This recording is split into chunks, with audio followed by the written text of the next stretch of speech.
Monsieur Justin Kabumba, journaliste correspondant des Associated Press TV5. J'ai des petites questions. La première est la suivante.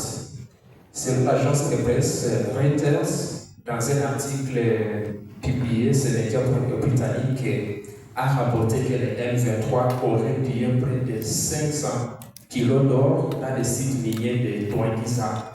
Est-ce que pouvez-vous commenter, confirmer ou infirmer cette information? Dans les mêmes angles, vous venez de le dire, certes, que l'armée congolaise aurait bombardé les mêmes sites dans la nuit de ce jeudi. Quels sont les dégâts?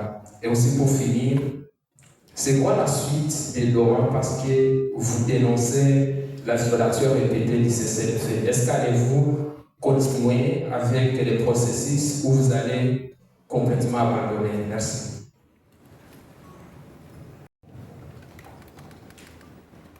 Pour votre question, à laquelle je vais répondre avec un regret. Regret, c'est que nous parlons des morts, des Congolais qui sont tués par des bombardements déposés sur des sites civils.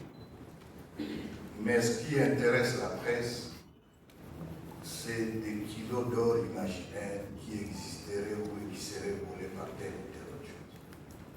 C'est tout simplement regrettable. Ceci dit, comme vous voulez vous parler d'or, évidemment, vous l'avez dit vous-même que ce sont des allégations. Mais avant de vous répondre, permettez-moi de vous donner l'historique de cette mine. Douangisa faisait partie d'un consortium, Banro Corporation. La mine fut mise sous exploitation par la société chinoise qu'on appelle Baim International Investment depuis 2020. Encore que cette société n'était qu'une société écran qui appartenait plutôt à la famille Tshisekedi.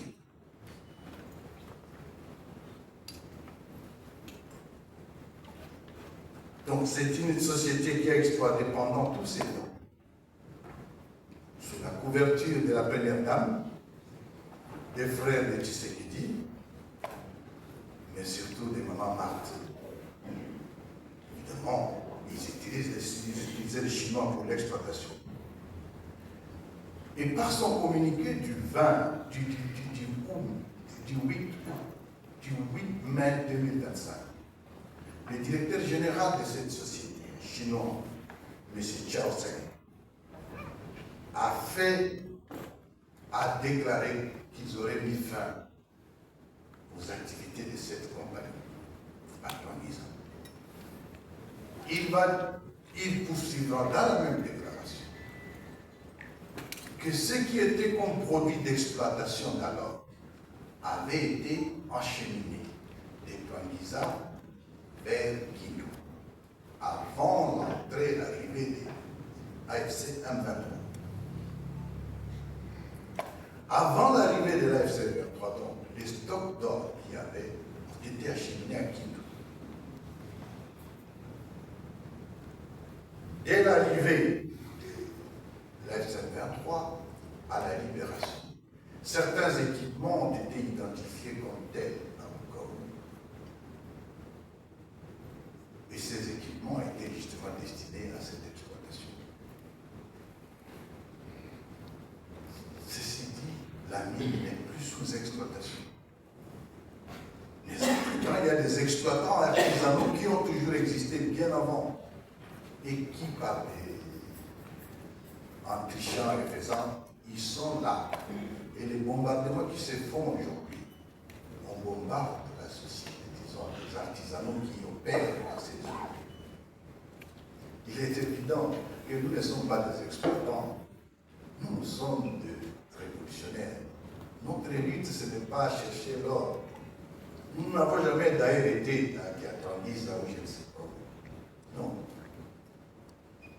Et qu'aujourd'hui, le régime lance à bombarder les différents sites et prétend, c'est pour couvrir justement les forfaits qu'ils ont fait à ces niveaux.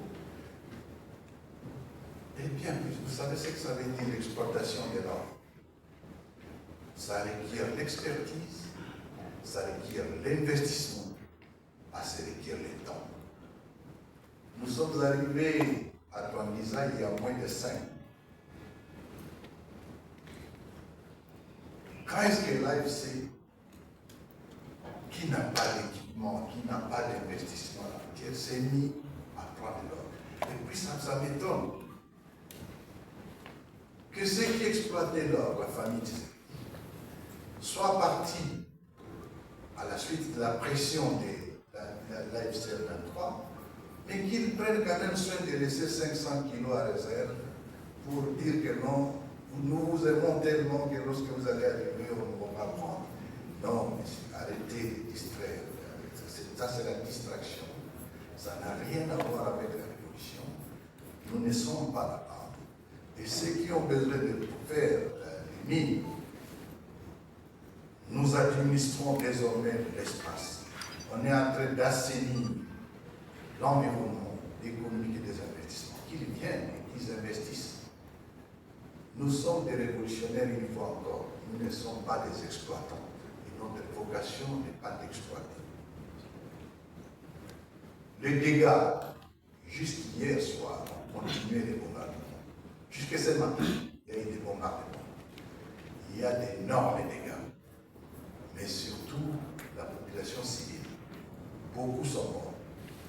Nous aurons le temps de donner les bilans en termes humains, en termes matériels et consommés. Mais une fois encore, c'est avec regret que je réponds à cette question.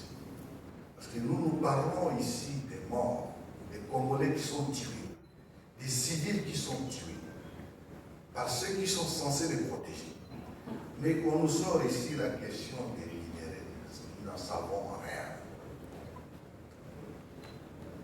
Doha, nous sommes à Doha. Et comme nous l'avons indiqué tout à l'heure, on fait montre de bonne foi. Et cette bonne foi demeure. Malgré, en dépit bien entendu, de la distraction de M. Tshisekedi, notre bonne foi a été poussée jusqu'à ce que nous avons accepté. Le premier communiqué conjoint avec le gouvernement, alors qu'il disait qu'il ne parlerait jamais avec nous. Nous avons eu comme deuxième output une déclaration de principe. Que pas plus qu'il y a quelques jours, nous avons encore signé le mécanisme de surveillance et de vérification de ces effets. De bonne foi. Mais nous savons aussi que nous faisons l'objet de bombardements continus et répétitifs. Et nous disons, nous poursuivons avec droit. Aujourd'hui, nous sommes venus dire à la face du monde, à la communauté internationale et nationale, que notre bonne foi a quand même des limites. Nous poursuivons avec droit, cependant, nous n'allons pas permettre que les criminels continuent à tuer nos populations, à bombarder les sites civils,